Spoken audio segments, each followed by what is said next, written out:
Hello everyone and welcome to 8-Bit Daydream's new podcast where we review every episode of Always Sunny in Philadelphia. Now I'm here with my co-conspirator Ian Devlin. Alright.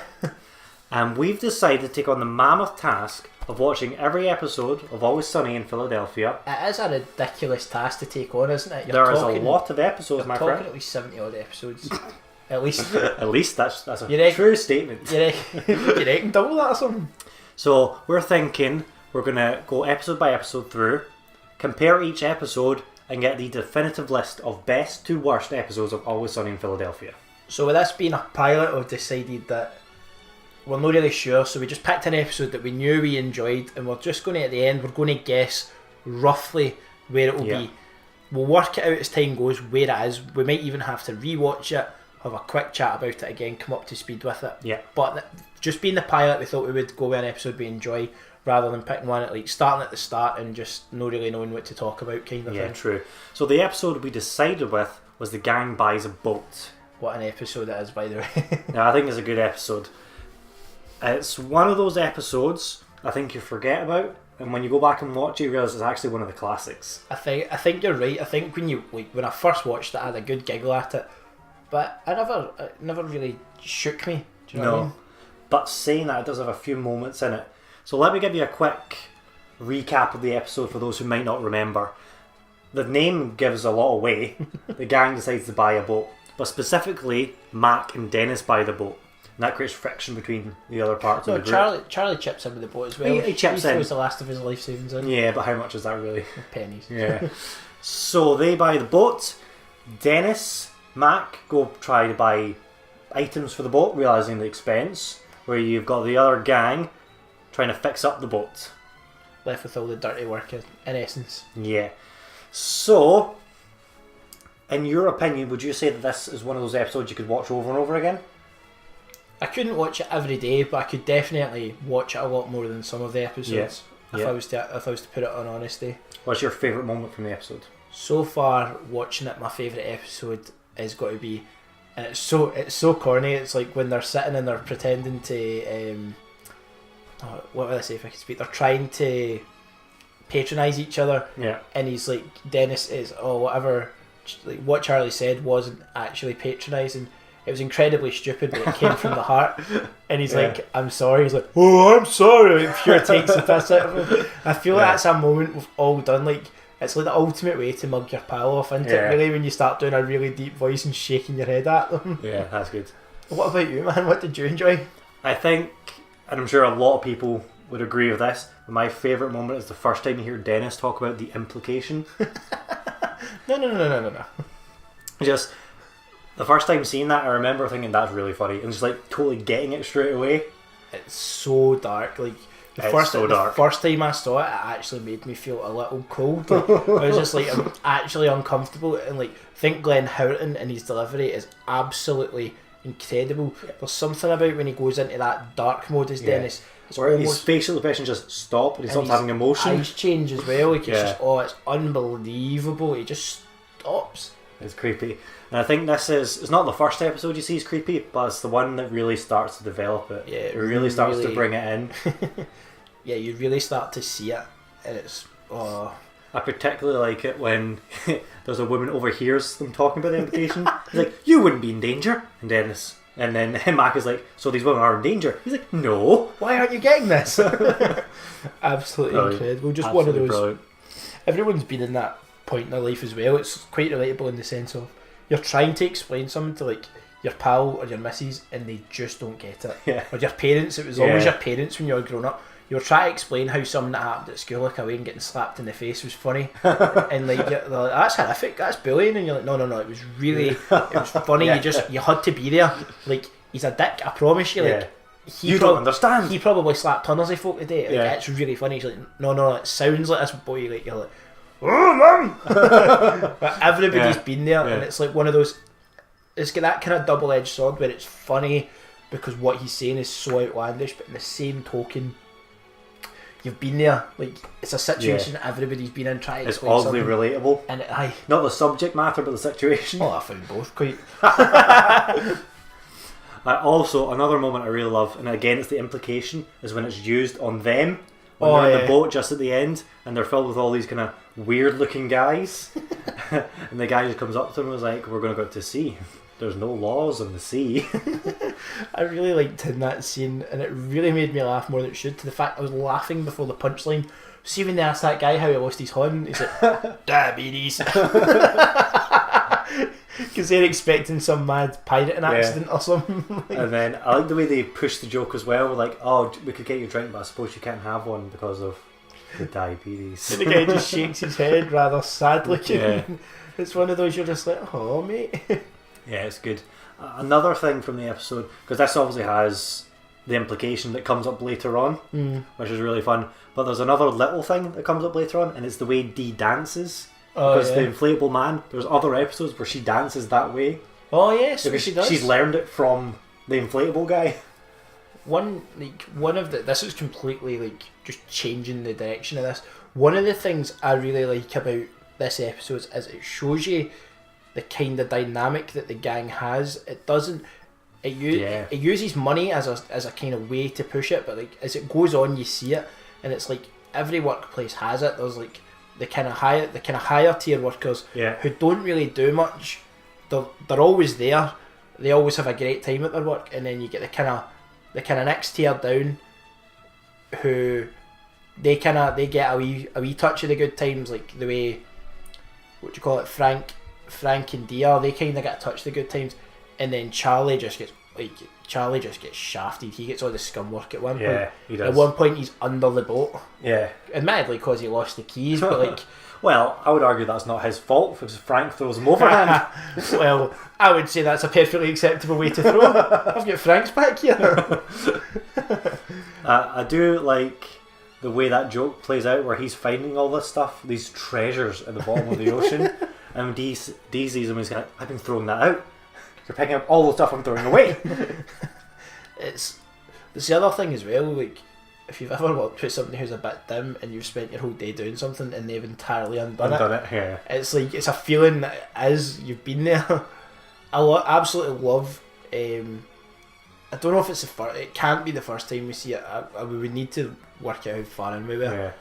But I love when they show off Charlie's imagination and just how completely out there that it actually is. Because it's like some of the stuff he says is ridiculous.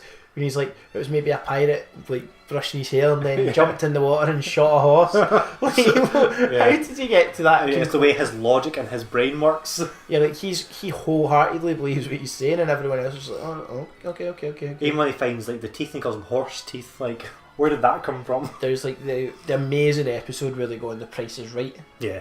We obviously don't want to go too far into and spoil future content, but that is a great way of showing how his mind works. It's Family Feud. Yeah.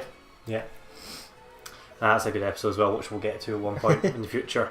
Now, I feel like this episode, if we go character by character, is really Frank's like barely in it. Like he doesn't really contribute much apart from throwing the keys. I feel like if you wanted to, you could write him out of that episode. Yeah, he could have been away on holiday or something. Or like he could have easily. Charlie could have dropped the keys, and it's like the same thing. He could have just been at work. He gets a few laughs with the whole kind of going on about these catfish and like how he wants to eat them, and then the punchline is he gets absolutely savaged by these catfish on the way back from the boat, which is a kind of good saving grace that he gets a wee laugh. Otherwise, in a sitcom, he didn't really add anything. He didn't really subtract anything. There would have been no point, as you say. Yeah. So, but you don't always have every character having like equal shares. So it's just a Frank Light episode. Not a good or bad thing, but it's something that's worth noting. I would say as well. Dee's on the same tier here. She doesn't do really much. It's about the three guys really. Yeah. In the piece, they kind of put the whole show together. Yeah, I'll say that. But who would you say? Like, do you know? I'd find it hard to say. How would you say who won the episode? But if I was to say it, I would say it was like a really, really good episode of showing Dennis's qualities. Yeah. If that makes sense. Like it really shows him. Yeah, this episode really develops Dennis the most. So like if I was to say who won, I would argue that Dennis won it. Yeah. Because Mac's funny, but Mac doesn't go any forward or back. Like when the episode resets, Mac's back at square one. Yeah, whereas just where he was before. We've learned a wee bit and we've saw a wee bit of Dee's future, we've saw a wee bit of Dennis's future. Yeah. We've learned kind of more about Charlie, like Charlie's madness, and whereas Mac is absolutely no forward or back from where he's just confused about Dennis. Yeah. Yeah. It's just one of those things. Fair point. So, the last thing we have to talk about is just the end of the episode, which is another best moment personally, is where Charlie sets the boat on fire by accident. Because I've got to say, I was watching this episode and getting near the end and being like, I can't remember what happens to the boat. Because I was like, they don't have it at the end of this episode, but couldn't quite remember. And then the moment he throws that canister in, I was like, oh yeah, that's what happens. And it is like the whole kind of like again, to bring back to like when you're at work and like kind of like staff run into like the management going, what do you do when, and it's like this really extreme situation that you should just use common sense, but people always just panic and go to like their kind of higher ups, and like I think as much as their work colleagues, their hierarchy works in real life, so he's running to like the kind of grown ups to kind of work out what to do, if that makes sense. It's another really good, like if you're going to read too far into it, for Charlie thing to think about as well, like because it's like Frank that tells them to like, is it not Frank says get off the boat kind of thing? Frank and Dee, I'm sure Dee says something as well. It's really clever. One thing I was talking to you about it before we started, I absolutely love that ending shot, and the last thing you see before it fades to black is the big green man just catching fire. That is one of the funniest ending shots you'll see. It's a still picture in itself that could make you laugh. Yeah, it's really good. And just that moment where you've got Dennis and Mac with their two new girlfriends coming up to the boat, and it's just there on fire. And it's just no more Diddy boat, no more. Yeah, really good. Well, one more thing. How would you react in the same situation? So let's take it from the beginning. Like your friend comes to you and is like, "Do you want to buy a boat?" Well, because that's quite an extreme situation just to begin with. You're right. It is a really outlandish and rich. Oh, and something else to remember is they say that they've been wanting this for days. Like that's the extent of their. I'll admittedly, I do that. I'll say I want something, and then I go in this fucking mad, absolutely mad tirade to get it. Like once I've decided that there's no going back, and I tend not to wait and weigh up purchases. I tend to just go for them. And, like sometimes I'm lumped with buyer's remorse, but I could say like me and you were going to do it, and like there would get a point where we would start egging each other on. I would say personally, I don't know what you would do in this situation, but I feel if like one of my pals, we started talking about it, we would get to a point where like, no, we can do this, and you start egging each other on, and you end up buying a boat. So what would you do? So one of those things, probably not a boat, but maybe something else. Because I'm aware of boat upkeep and how much everything costs, just having that little bit of knowledge would be just a real big turn off. But if you're like, oh, let's buy a tractor, you'd be like, maybe we should buy a tractor, because I know nothing about tractors. An RV or something. If you're like, an RV, now you're talking. If you're going, let's do it. Wow. I've got a driveway you could put it in. Perfect. If we're going to try and live our Diddy life. What other scenarios from it would you like to discuss? What you would do in the situation? Okay, I think you've got the beginning where they buy the boat. Right, we've got the boat at this point. Right. Let's say we've worked on it, it's looking good. What do you do, Cappy, when the boat's on fire? When the boat's on fire? Personally, now remember, you've just had your crewman come up to you and say, by the way, the boat's on fire. I'm not going to lie, I would probably take a heart attack. I would like to think I'd be majestic, and if there were, I don't think these guys have thought through having like life belts and all that. Yeah. I would like to think with how terrified I am of open water, it's something I would have thought of. But I don't think in the situation I would have the balls to go and get life, like vest or whatever. I think I would just lie down, and die on the floor like a fucking Go dog. down with the ship. I honest to God think I would just hope that when I hit the water I could take a huge breath in that and it would be quick. I'm so afraid of water that I think that's how I would react. Probably shouldn't buy a boat then, my no, friend. probably not. An RV's where we're going with this. Stays on the ground. Coming to you for the next week, we'll be like, from our RV, touring Scotland. So, like, there's a fire. Because I've been, not on the same kind of scale, but I have had a fire in my kitchen before where my wife was cooking a Pop-Tart and it just burst into flames and started setting the cabinet above it on fire. Oh my God. Right? So it was not a very serious fire, but it could have been. Given just a little bit more time, it would have been. And at the time, it's just for a fun anecdote, she was like, oh. That was her reaction to it. And I'm like, are you okay? What's wrong? And she's like, and that makes me get up. And I look and go, oh, in this situation, you should just shout, fire. That tells me all I need to know. And then you have that moment like, right, well, what do I do? Yeah, that would be very uncomfortable knowing... Because my kitchen's just, the flames are getting bigger. Yeah. You can actually still, I'll show you next time you're in my house, you can see the damage on the cabinet. So the first thing I done in that situation was like, well, we need to get rid of the fire. But I also had the presence of mind to think, the toaster's still electric, so I don't just pour water on it. So what I did was unplugged it and just took the toaster outside. Just took it outside, and I was engulfed in flames, I just took it outside and left it there. And then waited for it to die down and threw away the toaster. I remember years ago when I was really young, I don't know how we've got here, we had a small fire in the household. It was a pan of sausages that went up. Yeah, oh man, they can go up. My sister and myself, like, we totally just lost our marbles. We went to our component parts, we didn't know what to do.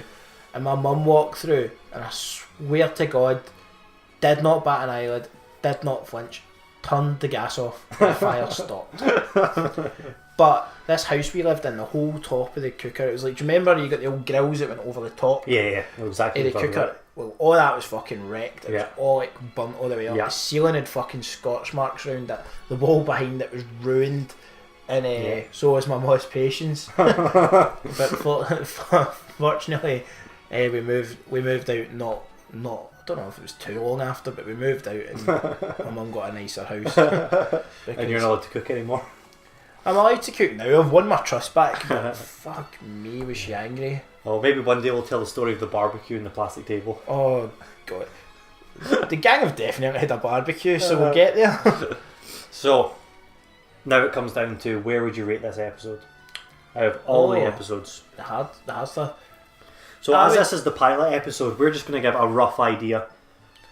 I would say from it was like one of the episodes that I thought we should watch. I would say it would be in the top third of the episodes. I'm not saying it's in the high end of the top third. I don't think it's a top tier, but it's definitely above the middle point for sure. Yeah. So it's not in that like top 10% of episodes. Yeah, I would say maybe like... I'd say it's in the top 30%. It's definitely like there's 70% of the episodes below it. Yeah. With the fact that I could think just straight off the top of my head, right, let's talk about this one. Yeah. I think it must be in a good spot. I'd agree. That's a solid episode. Either that, I've seen it very recently. It was just in the back of my mind. Yeah. I think what really helps is you do that development with Dennis. Yeah. And the implication is one of those. I think any Sonny fan, you go up and talk about the implication, they know exactly what you're talking about. And the fact that the implication is mentioned again later on, which we'll get to one day. Yeah.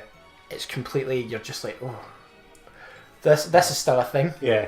I remember I had an old boss who used to randomly do the implication line on me. He would be like, he'd just be like, no. And he'd done it so well, and he'd done the face. He was like, it's the implication. And you're just like, don't do this. Don't do that. Don't do that. Yeah. Well, I'll say we probably agree about this episode in like all its regards. So I think that's the end of our first pilot episode. Hope this went well, and I hope we do it again. Everything seemed fun, and we didn't run out of things to talk about. Yeah. Always Sunny is a classy show. See you next time. Bye.